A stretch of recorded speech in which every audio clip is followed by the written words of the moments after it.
everyone. Ark here with another video, and in this video, I wanted to just chat about one of my other favorite games that I've loved for decades, and that is Dead or Alive. I'm a big fan of the series. Also, I'm sort of a fan of the pioneering developer of the franchise, Hitomi, and I just wanted to, speak to why I like this game so much. Specifically, we're going to talk about my favorite character too, Hitomi. So we'll get into why I like her the most. But as for the game, just to be quick, I grew up playing, Tekken on PS1, Virtua Fighter on the Sega consoles, and then, we all play Street Fighter, Mortal Kombat, World Heroes, and so on and so forth. SNK, all that. Or what is that, King of Fighters? And amongst 3D fighters, I would say Dead or Alive is my favorite. And also all fighters, but I'm going to separate Dead or Alive into the 3D fighter bucket because it's a 3D fighter. I don't want to compare it against Street Fighter or King of Fighters or Mortal Kombat. So, been playing since 2 on the Dreamcast up until the recent one, Halo 6. And I've been maining Hitomi since, I want to say, Dead or Alive 3, and she's my absolute favorite in the series. And one, I guess, superfluous reason why I like her so much is I remember when she debuted in Halo 3, no, wrong game, in Dead or Alive 3, Itagaki kind of modeled her after Hilary Swank from the new Karate Kid, which you can see the similarities in that game. And any 80s baby is a Karate Kid fan, right? Just like they all like Rocky and Terminator and so on and so forth. So I instantly gravitated towards Hitomi because of that little thing. And I like her gameplay style, the karate aesthetic, love that. Specifically, when you compare her to other fighters in the game, she has decent speed. Like most of the fastest characters are all ninjas, and I think ninjas are way overpowered in that game. But I mean, it is what it is. The Dead or Alive story revolves around the Mugen Tenshin clan, and so of course they're going to be stacked against the rest of the cast. It is what it is. Outside of that, she's pretty fast. I like her speed, and she has ever since 4, they gave her like this really useful parry to parry mid and high punches, and I love using that thing to chop up people's combos or attempts at combos. Whenever they try to pressure, you can throw that right in there. Has a little bit of a risk because you can only throw it from neutral, but if you're playing DOA how you're supposed to play DOA, you should really be using the block button. If you learn how to use her, learn how to block, you can really throw in that 2-for-1 punch parry that you get. Timing window might be a little bit smaller than a normal parry or hold, I should say. But you can make use for it. You can make use of it if you get used to using it. And I think the only other characters, there's like 2 other characters that have something similar, 2 or 3, which is Lei Feng and Genfu. But theirs is more of like a push a character out of the way kind of thing and reset. And I think Elliot has it. But the only ones that deliver damage with a parry like that is Bayman, Hitomi, and I think Leon. I'm not sure, but I know it's like Bayman and Hitomi. So you get a little bit of a damage. It can come into clutch when you got a little sliver left on the enemy to take care of, and they might look like they have a good chance of mixing you up. You can throw it in there and then end the match, or at least give yourself space to back up and get out of there if you're being pressured. She has great distance. She's good at mid and long range. She's got some useful tricks at close, but she specializes at mid. And I kind of like that because it keeps you away from like the people who like to mash their way across the screen. You can really check them. So I love her for that. Uh, she has great wall pressure. Her wall pressure, like if there are, she's a B tier character, but if she gets you against the wall, she can really destroy you. Because another point what makes her good is she has a lot of tracking options. Like a lot of her moveset is a lot of tracking. And if she gets you against the wall, you really can't sidestep out of the way, unless like you have like an exclusive sidestep, like what's that girl's name? Christy and Rachel have like these special sidesteps, and Mary Rose where like they're guaranteed to get out of the way, even if it's a fucking tracking move you throw at them. But those are outliers. On the most part, Hitomi gets you against the wall, you're suffering some damage. Especially if she really starts to chop you up with her throws. She has great throws, great throw damage on high counter hit and counter hit. Specifically, I like to surprise people with her, I think it's 3-3 throw. And she gives you like two gut punches and a knee, and if it's against the wall, she gets extra damage, and at high counter, it's crazy damage. It's like 35-40% damage, depending on the game. I know they kind of toned down the damage for that throw in 5 and 6, but 4 and 3, it's wrecks. And when they put her in Dead or Alive 2 Ultimate, that throw is just deadly. She has good launchers, and she has a lot of moves that don't look like launchers, but they are. Her 7K is a great launcher I like to use, because most people don't see it coming. They think you're going to do 3-3P to do a launch, or 6 H plus K, which 6 H plus K is like her highest launcher, but she's back turned and she doesn't really have a lot of options to follow up, in my opinion. And you can easily drop a combo when you launch off of 6 H plus K. So I like to do 7K, and it pops them up high enough to where you can do most of her follow-ups on from her moveset. Now, if it's a heavy character like Bass or Rachel, you can end up missing, but she has enough variety in her strings where she can apply different follow-ups with that launcher based on the character weight type. So there's that.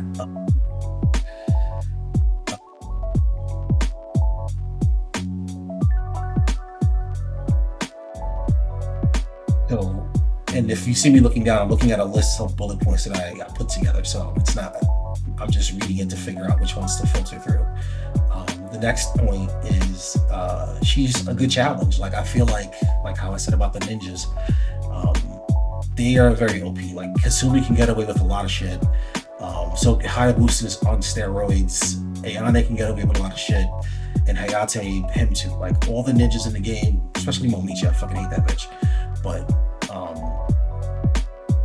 all the ninjas, like to me, I consider the ninjas in Dead or Alive like they're like the easy button. Like you can eke out a win, even if you don't even main them. You can definitely like not mash, but you can use the basic DOE mechanics to really just rob somebody of a victory, and you don't even main those characters. They can get away with a lot of mess. So Hitomi, being that she's B tier, she has a lot of disadvantages, which I'll go over in a minute, but she's a challenge. Like she's not the best pick in most scenarios, and you really have to work and use all of the DOA fundamentals to get a win, especially against like all the ninjas and anyone that's like broken, like Naotora. That fucking bitch is broken. You can win against her with Hitomi, but you're gonna take a lot of risks. Now, there are some downsides with Hitomi that I noticed over the years, especially in Dead or Alive 5. They fixed maybe 1 or 2 and 6, but that game is an asterisk. Her sit-down stuns are very slow to execute, so like if you don't really time it like very precisely of when to execute her 2 sit-down stuns she has like a quarter circle back sit down stun, which is 2-1-6 punch, and that one executes. It has a lot of startup frames, and it can get countered when you stun them with another move. If you don't really follow up with it, either baiting them for a counter or a throw and catching them with it, your opponent can easily counter out of that. And her 8K, which is another one of her other sit down stuns, I think she has like 3. That one takes forever to land, and it has a wind up, so much wind up frames that you're gonna get countered. And and if you do land that sit down stun, her critical burst in 5 is not guaranteed. If you try to critical burst after that, you have to sit the person down with the quarter circle back punch stun, because that'll give maybe 1 or 2 frame advantage when you divvy out the frames for her critical burst to land with guarantee. And to me that's negligible, because lag can mess that up, right? But the 8K is a fake guarantee for a critical burst, so you got to be careful with that. She has lots of neck frames. That's another disadvantage that she carries. If you just block her, you can neutral her to fucking all hell. Like, just block her whole strings, even any one of her kicks. Like, if someone tries to like free cancel and chop up the strings to like, you know, mix you up, you can just see a kick coming, have it land on block, and then just neutral throw the fuck out of her. And it's even worse if you're Tina, Hayabusa, and I think Bass. They have 4 frame neutrals, and they can just wreck her in neutral. So she does have, that's a really big disadvantage. The other thing is she has a low kick counter that I think on paper, when they were balancing the game out, it was supposed to give her a back turn advantage against the character and, you know, set them up for limbo.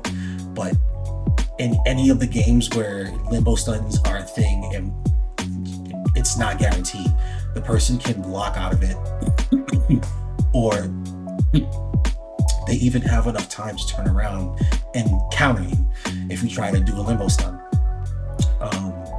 So that's a useless move that they didn't fix in they didn't fix in 6, and they need to fix it in 7. So in DOA 7, Tecmo Team Ninja, if you're watching, fix that, balance that, so that way, you know, you get a guaranteed limbo stun. It sets it up, so you should get a follow-up. And then yeah, long startup frames, that too. She has decent damage, so, you know, she's gonna hurt. You know, that's about it. That's really why I like Hitomi. And I'd like to, you know, let's get into some fights that I had, you know, past couple of weeks that were pretty notable. This guy Fresh Cloud, he's a really good player I've been running into on PC, and he was giving me a lot of trouble. But so see there, that's her, that's sit down.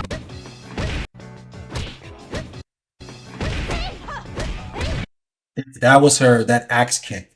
That's her 8A, and you see Sarah's is in a sit down stun state. You cannot follow that up with her critical burst. You have to do something that can beat the frames. So normally I just follow that with her quarter circle forward punch, or to be technical, her 2-3-6 punch, and then you can do that. That's guaranteed, but you know, you knock the opponent away, you don't really get much. See, this is where Hitomi excels. You can really chop somebody up against the wall. So this guy had to mash out the wall, so because he knows that, you know, she's deadly. So that's another launcher for her too. That's pretty useful. You can mix up.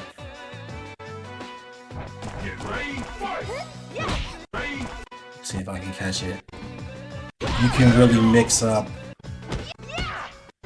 If someone is countering that 7K launch,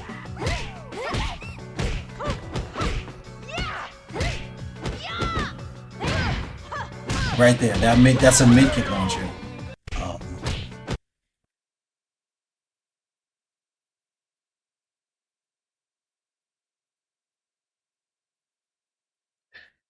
yeah, that one is. Oh, I was just. I'm not a. Sometimes I gotta remember like the different the numbers on the D-pad, but I think that's her 9K, and her 9K is a good mix if someone's countering the 7K.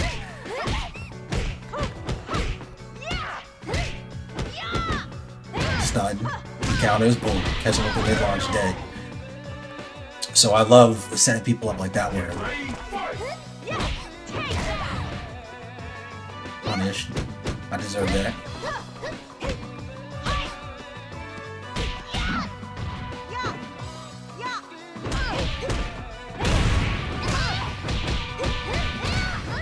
So that's another thing Hitomi has that's really good. She has a lot of mid kick mix ups, and um, what's good about that is if the player is not really conditioned to countering mid kicks because it's a different button input with the hold button. In Dead or Alive 3, that was like counter on easy mode, where all the mids were countered by back and hold. Originally in Dead or Alive 2, mid kick holds were forward and hold, and they changed that in 3 only. I think in 6 you could put a three-way counter option in gameplay, but no one plays like that. So a lot of players, they tend to not be conditioned to countering mid kicks with that forward hold input, and you can really just catch them. Most of the time, they're gonna try to parry the mid punch, which is back and hold, and that's what you see happen here. Got him, got the stun right, and that's something that you could mix up with other stuff like that string that I just did. You can change it up into like 5 other things. That uppercut was her 3-3 punch launcher, but that gets countered a lot because you can see Hitomi, like, she like dips twice and then does that, and that's very easily telegraphed. This guy was tearing me up. Pause.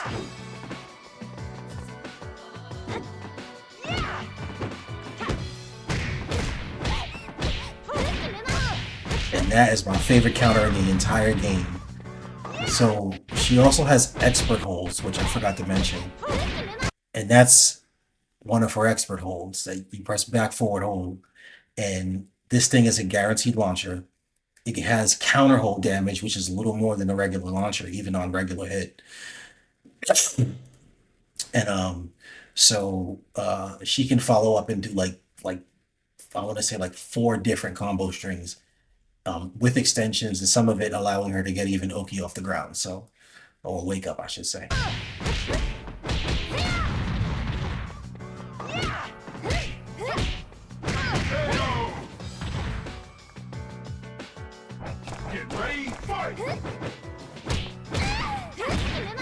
Look at that. Love that counter. Just instant launch combo.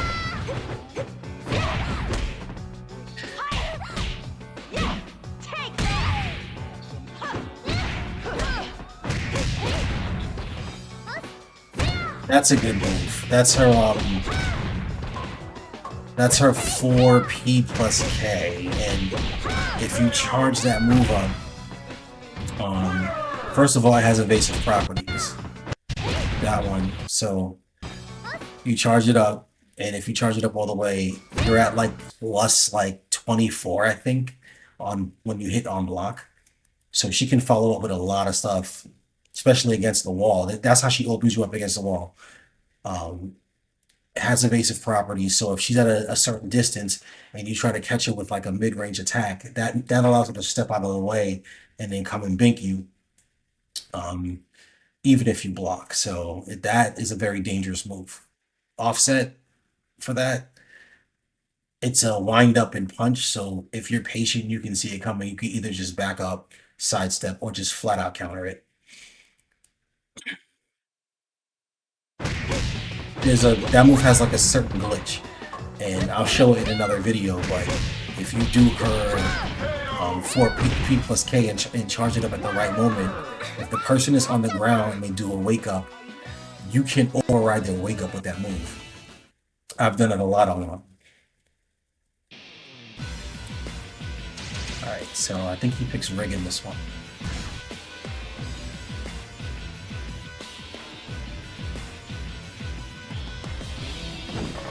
Oh, Jim. Okay. Get ready, fight!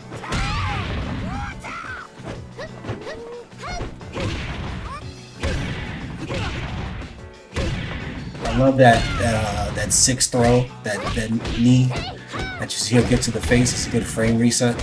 It gives her the option of getting out of pressure or mixing up. Get ready, fight!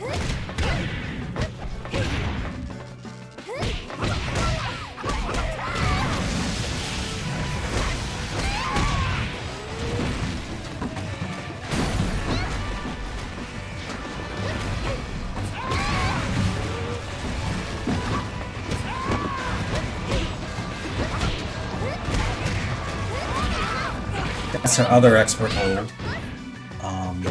Has a little more damage than her regular mid-punch hold, and then also the framing window of executing it is there's less like reaction frames you have to wait before you can execute it.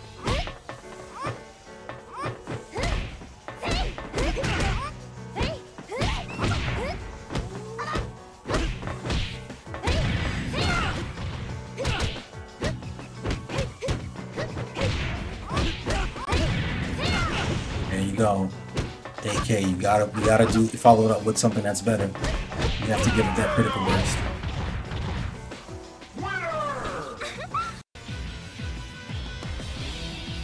This is a good set of matches. Get ready, fight!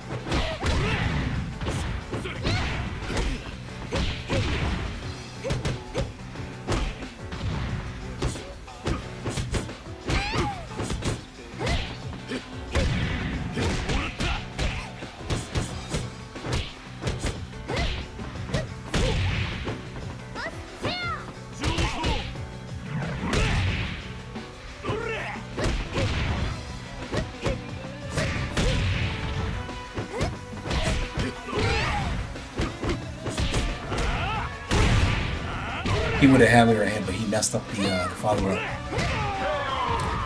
So that move is useful because it ducks and then it tracks. And he has a lot of high moves. So like you can duck under his stuff.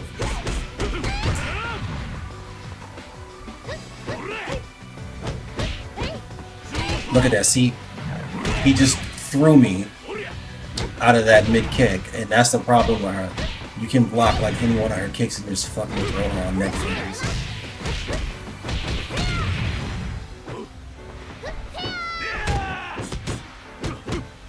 I'm so glad they never gave friggin' unblockable dragon kick. He would be dead.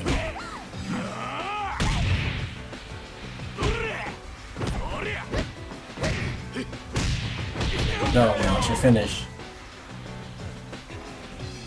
Get ready, fight!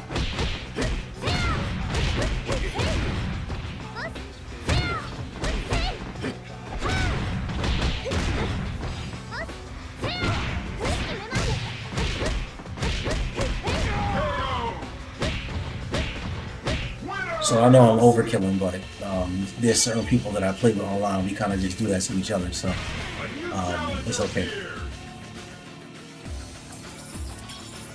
Oh, this guy was annoying.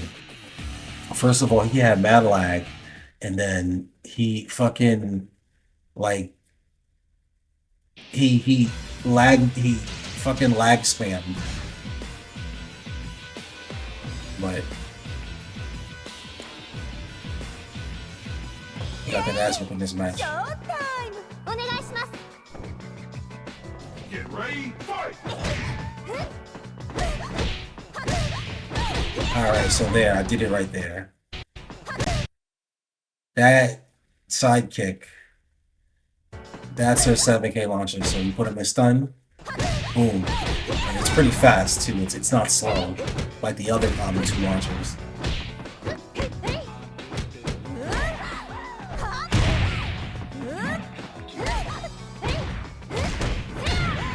So that was her parry. That parries good and high punches is very useful.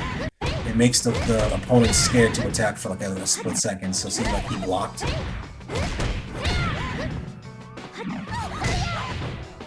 He was expecting me to mash, so I threw him.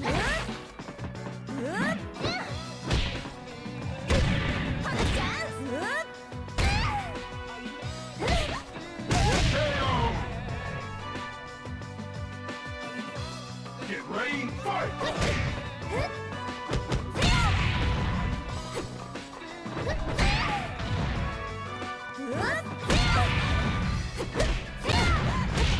It's one of my favorite moves too. It's this move. That's I think that's 2 P+K. And it's a tracking move, but it has a slight ducking mechanic if you time it right for certain high moves.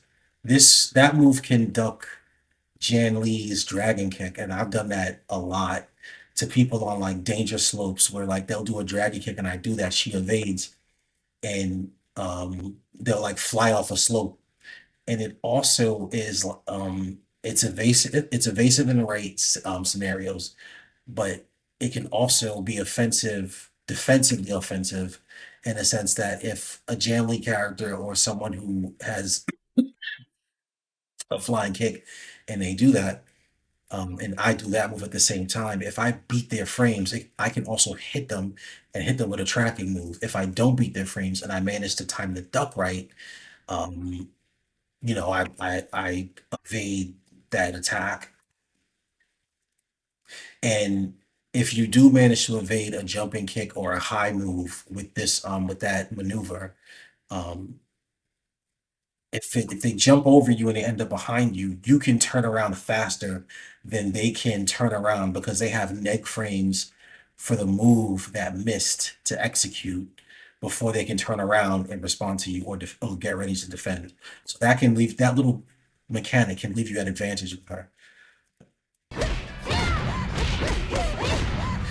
One area I think she really lacks is, besides that, that guard break there, she doesn't have a lot of, I want to say, any good other guard breaks. Like all her other guard breaks leave her at like +3 or +5, and I think +8. You need an advantage of +10 to be able to get away with a guarantee of some sort. And that is the only one that gives her above 10 frame advantage. So that's another good move I like to mix people up on. Is her 3-3 throw. Right there we go. That's her 3-3 throw. That does a lot of damage. And people get afraid of that move. Got him again. Exactly how you go out. Who is this? Rhino? He got a really good Bayman.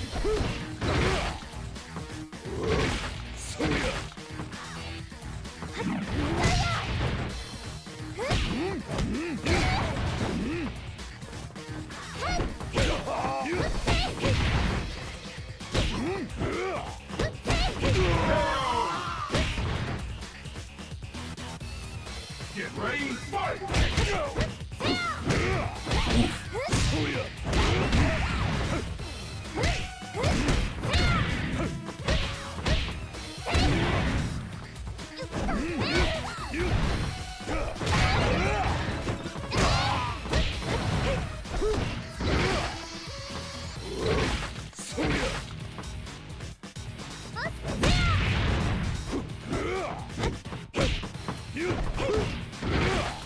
Oh my fucking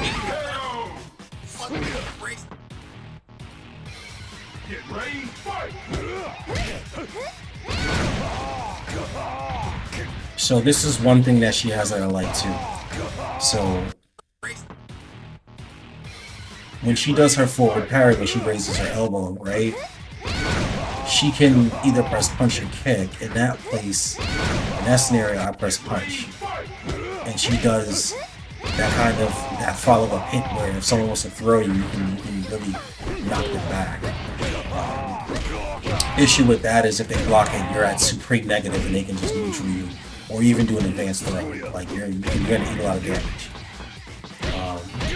But it is a good to use at that distance because that thing for some reason wrecks at mid to long range.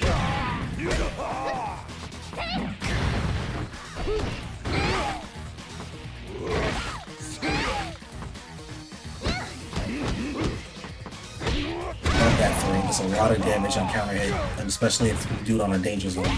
There we go again.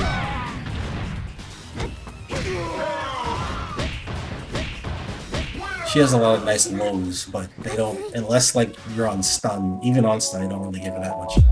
But they can save the day. So just that was a couple of videos I wanted to share with Hitomi. Some good fights I had recently, and go over some examples of why I like her and how I play with her. You can catch me on Twitch. I'm going to start doing some streams, just labbing with her and then labbing other characters and just doing some general fights and stuff. So definitely catch me on Twitch. It's just I think my name on Twitch is ArchMajor12, but my real gamer tag across most platforms is ArchMage. Someone on Twitch stole my name for some stupid reason, so and I've had ArchMage as a gamer tag on Xbox back in the Halo 4 days, not Halo 4, Halo 2 days in 2004. So ArchMajor12, find me on Twitch. I'll be doing DOA, Halo, and other games too. And if you want to square up, I'm always open to it. I'm looking to meet some more expert Dead or Alive players. There's plenty who are better than me. I know that, like a lot of people who are veterans in the Dead or Alive community, they're probably balk at me using Hitomi as my main, because she has, like I said, she has a lot of issues with her. But for me, she's fun to play because she's a challenge.